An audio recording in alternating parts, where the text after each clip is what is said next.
Pagi. Di sini saya dan rekan-rekan saya akan mempresentasikan UMKM CP Harapan Maju.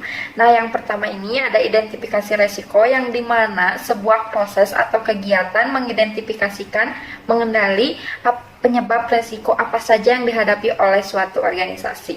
Sumber-sumber resiko yang pertama ada lingkungan fisik, yang kedua ada lingkungan sosial, yang ketiga lingkungan politik, yang keempat lingkungan legal, yang kelima ada lingkungan operasional, dan yang terakhir ada lingkungan ekonomi. Ini pun ada pengukuran resiko yang dilakukan untuk melihat tinggi rendahnya resiko yang dihadapi perusahaan.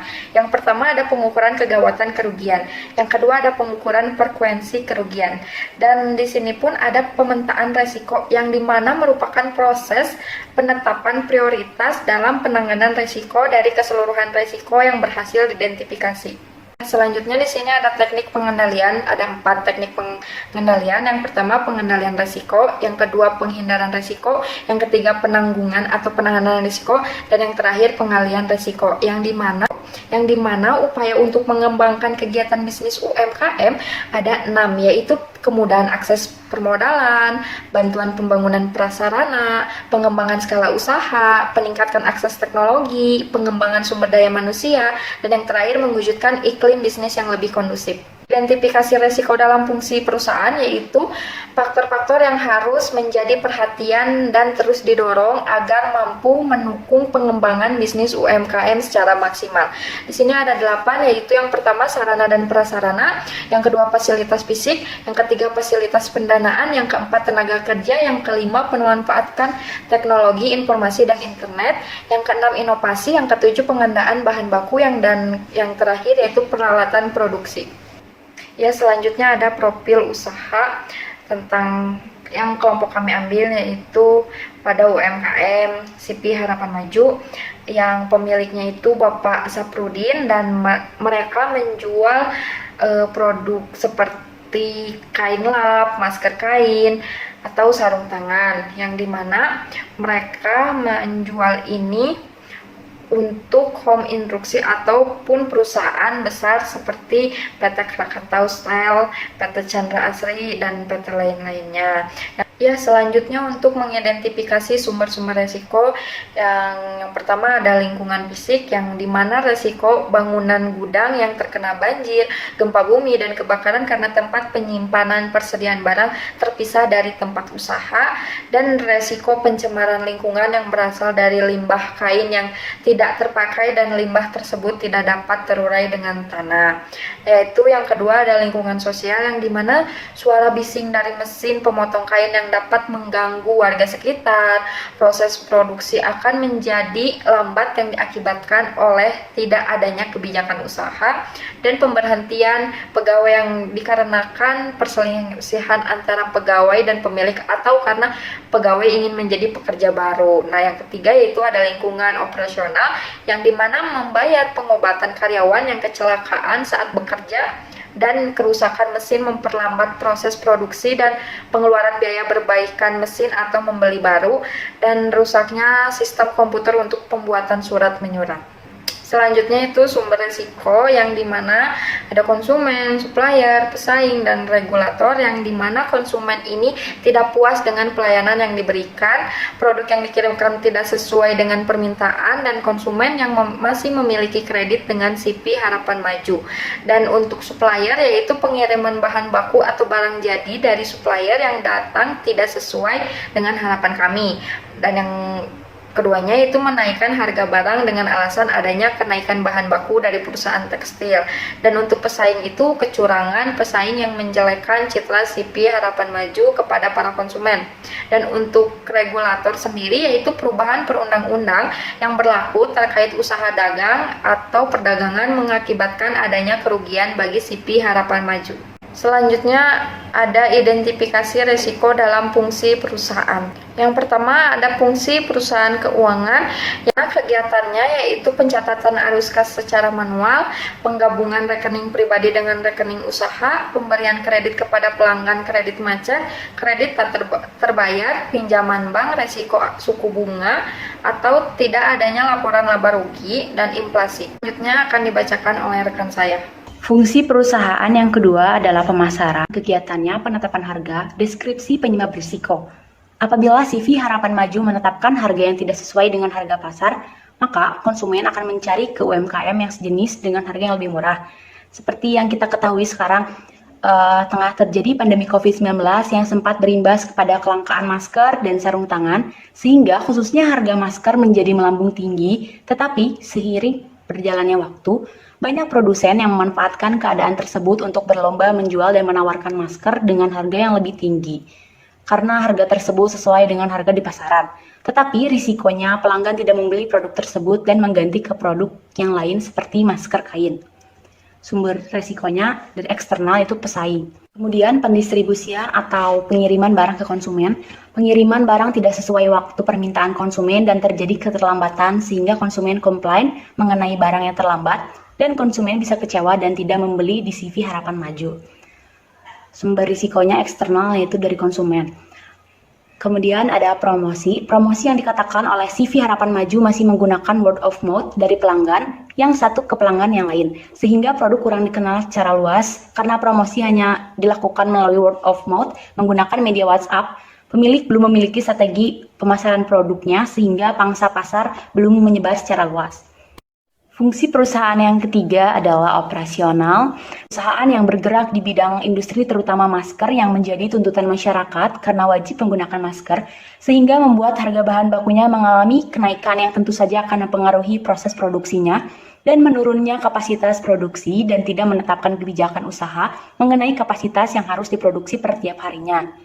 Maka tentu saja akan mempengaruhi persediaan bahan baku, di mana perhitungan pembelian untuk persediaan bahan baku tidak bisa diperhitungkan secara rasional dan tidak bisa membeli bahan baku sesuai dengan kebutuhan untuk diproduksi, karena target produksinya yang tidak ditetapkan oleh pemilik. Proses produksi, perusahaan tidak membuat kebijakan usaha mengenai kapasitas yang harus diproduksi per harinya atau setiap harinya, sehingga adanya risiko apabila permintaan konsumen banyak tetapi produknya tidak cukup akibat kapasitas proses produksi yang tidak ditentukan.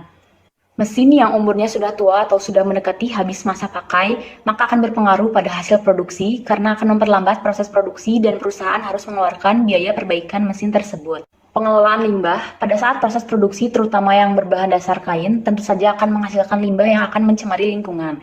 Jika tidak diolah atau jika tidak ditangani dengan baik, yang dimana hasil limbah dari kain yang sudah tidak terpakai tidak dapat terurai dengan tanah. Dan tentu saja adanya limbah yang tidak dikelola dengan baik akan merugikan sekitar. Pengelolaan gudang, perusahaan memilih tempat penyimpanan untuk persediaan barang yang terpisah dari tempat usaha sehingga persediaan barang tersebut pun tidak akan selalu terpantau. Setidaknya meskipun tidak selalu terpantau, perusahaan harus sangat memperhatikan tempat penyimpanan persediaan barang agar meminimalisir risiko yang akan terjadi seperti kebakaran. Fungsi risiko sumber daya manusia, tingkat kesehatan. Pada CV Harapan Maju untuk tingkat kesehatan sangat dijaga karena menyangkut kehidupan seseorang. Oleh karena itu, di UMKM ini memberikan alat bantuan perlindungan diri berupa masker sebagai bentuk pencegahan timbulnya penyakit akibat menghirup bahan atau zat-zat tertentu yang menghasilkan bau pada saat proses produksi. Sistem dan sarana. Pada CV Harapan Maju, pegawai yang dirasa atau terlihat sudah mulai menurun tingkat produktivitasnya, maka akan dilakukan pemberian motivasi secara personal dalam upaya penumbuhan rasa semangat terhadap pekerjaannya, dan untuk meningkatkan kepuasan kerja karyawan, maka dilakukan penyesuaian di mana ia ditempatkan. Dibuat nyaman dengan pekerjaannya, ruangan yang nyaman, fasilitas yang menunjang pekerjaannya sehingga karyawan merasa betah dalam bekerja. Risiko kecurangan, pada CV Harapan Maju, risiko kecurangan misalnya jumlah barang secara fisik di dalam gudang memperlihatkan jumlah yang berkurang jika dibandingkan dengan yang ada pada catatan perusahaan, ataupun pencurian pada peralatan atau bahan-bahan yang sangat penting dalam bekerja atau yang lainnya yang dirasa sangat menguntungkan bagi dirinya. Tentunya hal ini dapat merugikan perusahaan, maka untuk itu dapat diminimalisir dengan pengecekan kembali setiap selesai bekerja. Tingkat perputaran pekerja atau LTO, pegawai banyak yang berhenti kerja karena tidak nyaman bekerja atau upah yang diberikan tidak sesuai, sehingga risikonya UMKM ini harus merekrut dan mengorientasikan karyawan baru. Kemudian jumlah tenaga kerjanya sedikit apabila pegawai sakit atau tidak hadir, maka pemilik akan kewalahan mengurusi urusannya. Untuk meminimalisir hal tersebut, maka CV Harapan Maju memberikan apresiasi berupa pujian kepada pegawai yang telah melakukan pekerjaannya sesuai dengan target yang telah ditentukan dan memberikan upah yang sepadan dengan apa yang telah ia kerjakan. Pengeluaran perusahaan membengkak dalam perekrutan karyawan baru dalam rangka mengganti atau menambah jumlah pegawai, maka diperlukan biaya yang tidak sedikit. Oleh karena itu, dalam upaya penghematan dalam merekrut karyawan baru, CV Harapan Maju lebih memilih melakukan perombakan yang tepat pada pegawainya. Biaya-biaya yang berhubungan dengan pengadaan anggota pun dapat ditekan sehingga perusahaan tidak harus merekrut anggota baru. Dan yang terakhir, sistem pengelolaan masalah yang kacau. Ketika terjadi permasalahan, misalnya ada seorang karyawan yang komplain terkait isu keselamatan kerja dikarenakan ia baru saja mengalami kecelakaan kerja. Dalam hal ini, CV Harapan Maju melakukan tindakan berupa penanganan antar personal dan mulai diselidiki apakah yang melakukan kesalahan atas kelalaian dirinya yang tidak sesuai dengan peraturan keselamatan kerja atau memang ada hal yang terlewat yang tidak disampaikan secara mendetail. Kemudian ada pengukuran risiko CV Harapan Maju menggunakan metode probabilitas. Yang pertama, fungsi perusahaan keuangan, risiko, pencatatan arus kas secara manual, kategori frekuensi risiko mungkin, perhitungan probabilitas 0,5. Penggabungan rekening pribadi dengan rekening usaha, kategori frekuensi mungkin, perhitungan probabilitas 0,15. Pemberian kredit kepada pelanggan, hampir pasti, perhitungan 0,9, kredit tak berbayar hampir pasti 0,7, pinjaman bank sangat mungkin 0,5, risiko suku bunga mungkin 0,05, tidak adanya laporan laba rugi mungkin 0,2, inflasi mungkin 0,3. Lalu fungsi perusahaan yang kedua di pemasaran, penetapan harga yang terlalu tinggi atau terlalu terendah mungkin, perhitungan probabilitasnya 0,3, keterlambatan pendistribusian atau pengiriman barang ke konsumen sangat mungkin, perhitungan probabilitasnya 0,5, dan yang terakhir keterbatasan motif inovasi pemasaran, kategori frekuensi risikonya jarang dan perhitungan probabilitasnya 0,1. Nah, untuk pengukuran resiko CV Harapan Maju dengan menggunakan metode probabilitas yang ketiga yaitu operasional. Di sini untuk resiko yang pertama yaitu harga bahan baku meningkat akibat beberapa kondisi ekonomi nasional dengan kategori frekuensi resiko yaitu sangat mungkin dengan perhitungan probabilitas sebesar 0,6. Kemudian, resiko kapasitas proses produksi yang tidak stabil dengan frekuensi kategori resiko yaitu hampir pasti dengan perhitungan probabilitas sebesar 0,6.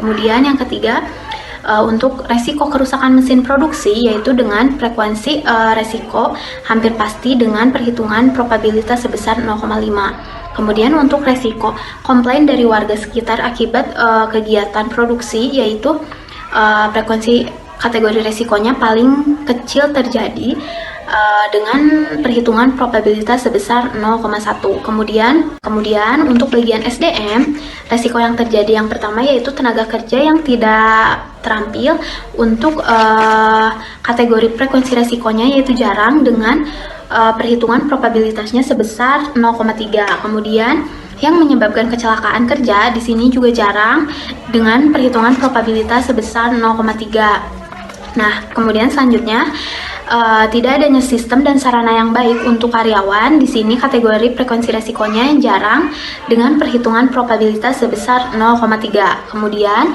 untuk pengelolaan UMKM berasal dari anggota keluarga sehingga sering terjadi konflik atau tidak profesional dalam bekerja yaitu dengan kategori frekuensi jarang dengan perhitungan probabilitas sebesar 0,2. Kemudian yang terakhir, di sini untuk tingkat LTO tinggi karena banyak pegawai yang berhenti, kategori frekuensi resikonya hampir pasti terjadi dengan perhitungan probabilitas sebesar 0,5. Kemudian selanjutnya di sini ada pemetaan risiko pada CV Harapan Maju. Nah, untuk pemetaan risiko CV Harapan Maju, di sini yang pertama ada bagian keuangan yaitu dengan risiko pencatatan arus kas secara manual dengan perhitungan probabilitas sebesar 0,5 yaitu dampak yang terjadi dalam hitungan rupiah yaitu sebesar 5 juta rupiah. Kemudian untuk risiko yang kedua yaitu penggabungan rekening pribadi dengan rekening perusahaan. Di sini dengan perhitungan probabilitas sebesar 0,15 yaitu dengan dampak yang terjadi sebesar 3 juta rupiah. Kemudian untuk yang ketiga, pemberian kredit kepada pelanggan atau kredit macet. Di sini memiliki perhitungan probabilitas sebesar 0,9 dengan dampak yang terjadi yaitu sebesar 30 juta. Kemudian kredit tak terbayar. Di sini dengan perhitungan probabilitas sebesar 0,7 dengan perhitungan atau dampak yang terjadi sebesar 20 juta. Kemudian untuk pinjaman bank di sini dengan perhitungan probabilitas sebesar 0,5 dengan dampak yang terjadi yaitu sebesar 25 juta. Kemudian untuk resiko suku bunga di sini memiliki perhitungan probabilitas sebesar 0,05 yaitu dengan dampak sebesar 6 juta. Kemudian untuk resiko tidak adanya laporan laba rugi di sini memiliki perhitungan probabilitas sebesar 0,2 yaitu dengan dampak sebesar 4 juta rupiah. Kemudian yang terakhir ada resiko inflasi yaitu dengan perhitungan probabilitas sebesar 0,3 dengan dampak yang terjadi yaitu sebesar 6 juta rupiah. Kemudian untuk bagian pemasaran di sini memiliki resiko yang pertama yaitu penetapan harga yang terlalu tinggi atau penetapan harga yang terlalu rendah memiliki perhitungan probabilitas sebesar 0,3 dengan dampak sebesar 7 juta rupiah. Kemudian untuk keterlambatan pendistribusian atau pengiriman barang kepada konsumen di sini memiliki perhitungan probabilitas sebesar 0,5 dengan dampak yang terjadi yaitu 3 juta rupiah. Kemudian untuk resiko yang terakhir yaitu keterbatasan inovasi pemasaran dengan perhitungan probabilitas sebesar 0,1 dan memiliki dampak sebesar 1 juta rupiah. Pemetaan resiko pada CP Harapan Maju yang ketiga yaitu ada bagian operasional dengan resiko yang pertama yaitu harga bahan baku meningkat akibat beberapa kondisi ekonomi nasional dengan memiliki perhitungan probabilitas sebesar 0,6 dengan dampak sebesar 10 juta. Kemudian untuk resiko yang kedua yaitu kapasitas proses produksi yang tidak stabil memiliki perhitungan probabilitas sebesar 0,6 dengan dampak sebesar 5 juta rupiah. Kemudian untuk resiko kerusakan mesin produksi di sini memiliki perhitungan probabilitas sebesar 0,5 dengan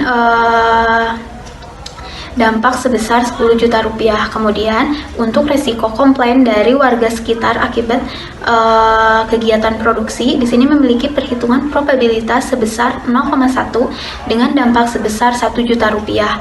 Kemudian untuk resiko pengelolaan limbah sisa kain di sini memiliki perhitungan probabilitas sebesar 0,1 dengan dampak yaitu sebesar 1 juta rupiah. Kemudian untuk resiko pengelolaan gudang yang selalu dipantau agar terhindar dari kebakaran dan terhindar dari banjir di sini memiliki perhitungan probabilitas sebesar 0,2 yaitu dengan dampak 5 juta rupiah. Kemudian untuk kekurangan persediaan barang akibat ketidaktersediaannya safety stock di sini memiliki perhitungan probabilitas sebesar 0,5 dengan perhitungan dampak yaitu sebesar 6.500.000.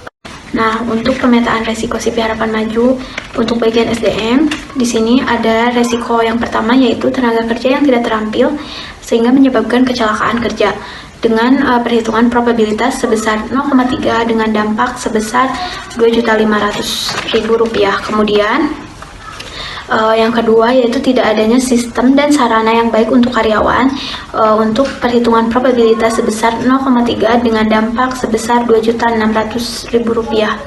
Kemudian untuk resiko pengelolaan UMKM berasal dari anggota keluarga sehingga sering terjadi konflik atau tidak profesional dalam bekerja di sini dengan probabilitas sebesar 0,2 dengan dampak sebesar 1.200.000 rupiah. Kemudian untuk tingkat LTO tinggi karena banyak karyawan yang berhenti bekerja di sini memiliki perhitungan probabilitas sebesar 0,5 dengan dampak sebesar 5.500.000 rupiah. Ini ada gambar kuadran. Di sini ada terdapat 4 kuadran, yaitu diantaranya ada kuadran 1, kuadran 2, kuadran 3, dan kuadran 4. Nah, untuk kuadran 2 di sini menggambarkan resiko berbahaya yang jarang terjadi. Nah, untuk resiko-resikonya yaitu diantaranya yang pertama ada resiko suku bunga, yang kedua ada risiko inflasi, kemudian yang ketiga ada penetapan harga terlalu tinggi atau penetapan harga terlalu rendah, kemudian yang keempat ada pengelolaan gudang yang selalu diawasi untuk menghindari terjadinya kebakaran dan terjadinya banjir. Kemudian yang ada pada kuadran 1 yaitu resiko yang mengancam tujuan perusahaan. Di antaranya yaitu resikonya yang pertama pemberian kredit kepada pelanggan yang bisa menyebabkan kredit macet. Kemudian yang kedua, kredit tidak terbayar. Kemudian yang ketiga yaitu harga bahan baku meningkat akibat kondisi ekonomi nasional. Kemudian yang keempat ada kerusakan mesin operasional.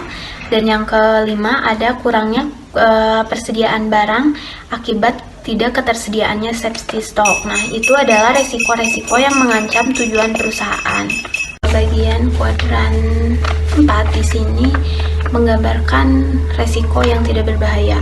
Di antaranya yaitu yang pertama ada resiko tidak adanya laporan laba rugi, kemudian yang kedua ada resiko keterlambatan pendistribusian atau pengiriman barang kepada konsumen, kemudian yang ketiga ada resiko komplain dari warga sekitar karena atau akibat adanya kegiatan produksi. Kemudian selanjutnya ada resiko pengelolaan limbah sisa kain. Selanjutnya ada resiko tenaga kerja tidak terampil yang menyebabkan terjadinya kecelakaan kerja. Kemudian ada resiko tidak adanya sistem dan sarana yang memadai atau yang baik untuk karyawan. Dan yang terakhir ada resiko pengelolaan UMKM yang berasal dari anggota keluarga sehingga menyebabkan terjadinya konflik atau sering terjadi konflik dan bekerja kurang profesional. Kemudian untuk resiko yang ada pada kuadran 3 yaitu menggambarkan resiko yang terjadi secara rutin. Yang pertama ada resiko tingkat LTO yang tinggi karena banyak pegawai yang berhenti. Kemudian yang kedua ada kapasitas proses produksi yang tidak stabil. Kemudian yang ketiga ada resiko keterlambatan pendistribusian atau pengiriman kepada konsumen. Kemudian yang keempat ada resiko penggabungan rekening antara rekening pribadi dengan rekening perusahaan. Dan yang terakhir ada resiko pencatatan arus kas secara manual. Selanjutnya di sini saya akan menjelaskan tentang teknik resiko. Nah, di dalam tabel teknik risiko ini terdiri dari nomor, fungsi perusahaan, resiko, teknik pengendalian, dan keterangan. Nah, teknik pengendalian ini dibagi lagi menjadi 6, yaitu ada resiko kontrol, resiko avoidance, resiko retention, resiko transfer, resiko referral, dan resiko reduction. Yang pertama ada fungsi perusahaan, yaitu keuangan. Resiko yang ada pada fungsi keuangannya itu antara lain yang pertama yaitu pencatatan arus kas secara manual. Nah, teknik pengendaliannya itu ada resiko retention. Lalu keterangannya yaitu perusahaan menanggung sendiri resiko jika terjadi kesalahan dalam pencatatan keluar masuk kas. Lalu yang kedua ada resiko penggabungan rekening pribadi dengan rekening usaha. Nah, teknik pengendaliannya itu ada resiko retention. Nah, lalu keterangannya itu ada perusahaan menanggung sendiri resiko yang muncul dengan cara menyediakan dana cadangan bila ternyata uang perusahaan tidak sengaja terpakai. Lalu yang ketiga ada pemberian kredit kepada pelanggan atau yang disebut dengan kredit macet. Nah, teknik pengendaliannya itu ada dua, yaitu resiko kontrol dan resiko reduction. Lalu keterangannya yaitu perusahaan mengendalikan resiko yang akan terjadi dengan cara memberikan batas waktu pembayaran kepada setiap konsumen supaya mengendalikan penumpukan piutang. Lalu yang kedua yaitu untuk mengurangi kredit macet, maka perusahaan memberikan kredit kepada konsumen yang memang sudah menjadi pelanggan setia. Lalu ada resiko kredit tak terbayar. Nah, di sini tuh teknik pengendaliannya yaitu ada resiko kontrol dan resiko avoidance. Nah, keterangannya perusahaan dapat mengendalikan risiko yang akan terjadi dengan cara membuat kesepakatan atau persetujuan di awal pembelian hitam di atas putih perihal jalan keluar apabila sesuatu yang tidak diinginkan terjadi kepada pelanggan. Lalu yang kedua yaitu supaya hal tersebut tidak terjadi, maka perusahaan dapat menghapus resiko tersebut, yaitu dengan cara tidak memberikan kredit kepada pelanggan atau konsumen. Lalu resiko yang kelima ada pinjaman bank. Nah, di sini pinjaman bank teknik pengendaliannya yaitu resiko reduction. Lalu keterangannya dalam mengurangi kemungkinan terjadinya resiko yang akan dihadapi perusahaan. Kemudian yang kedua ada fungsi perusahaan yaitu pemasaran. Resikonya yaitu penetapan harga yang terlalu tinggi atau terlalu rendah. Teknik pengendaliannya itu ada resiko kontrol. Nah, lalu keterangannya perusahaan mengendalikan resiko yang akan terjadi dengan cara memperhatikan dari produk pesaing pasar lainnya. Kemudian yang kedua ada resiko keterlambatan pendistribusian atau pengiriman barang ke konsumen. Nah, lalu teknik pengendaliannya itu ada resiko kontrol, resiko transfer, dan resiko reduction. Keterangannya, perusahaan mengendalikan resiko yang akan terjadi. Lalu yang kedua ada jika terjadinya resiko kerugian yang tidak diakibatkan keterlambatan pendistribusian atau pengiriman barang ke konsumen, maka yang menanggung resiko adalah pihak ekspedisi. Kemudian fungsi perusahaan yang ketiga ada operasional. Nah, resikonya ada harga bahan baku meningkat akibat beberapa kondisi ekonomi nasional. Nah, teknik pengendaliannya itu ada resiko retention. Keterangannya, perusahaan menanggung sendiri resiko jika terjadi peningkatan harga bahan baku dengan meningkatkan pula harga jual produk yang di pasaran, karena jika harga bahan baku meningkat, pesaing pun akan meningkatkan harga jualnya dari harga biasanya. Kemudian yang kedua yaitu ada resiko kapasitas proses produksi yang tidak stabil. Teknik pengendaliannya itu resiko retention. Keterangannya, perusahaan menanggung sendiri resiko jika terjadi ketidakstabilan proses produksi dengan menganalisis beberapa produk yang dibutuhkan perharinya oleh konsumen lalu disesuaikan dengan jumlah produksi yang harus dibuat. Nah, yang ketiga ada kerusakan mesin produksi. Tindakan pengendaliannya itu ada resiko transfer. Keterangannya perusahaan mengendalikan risiko yang akan terjadi dengan cara mengasuransikan mesin produksinya kepada pihak asuransi agar jika terjadinya kerusakan pada mesin produksi biaya ditanggung oleh pihak asuransi. Lalu yang terakhir ada komplain dari warga sekitar. Nah, teknik pengendaliannya itu ada resiko retention dan resiko reduction. Keterangannya, perusahaan menanggung sendiri resiko jika terjadinya komplain dari warga sekitar. Selanjutnya yang keempat ada fungsi sumber daya manusia. Resiko yang pertama yaitu tenaga kerja yang tidak terampil yang menyebabkan kecelakaan kerja.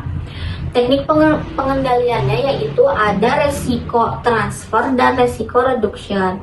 Keterangannya, perusahaan dapat mengendalikan risiko yang akan terjadi dengan cara mengasuransikan tenaga kerja yang berhak di perusahaan agar jika terjadinya kecelakaan, maka meminimalisir pengeluaran yang harus dikeluarkan oleh tenaga kerja.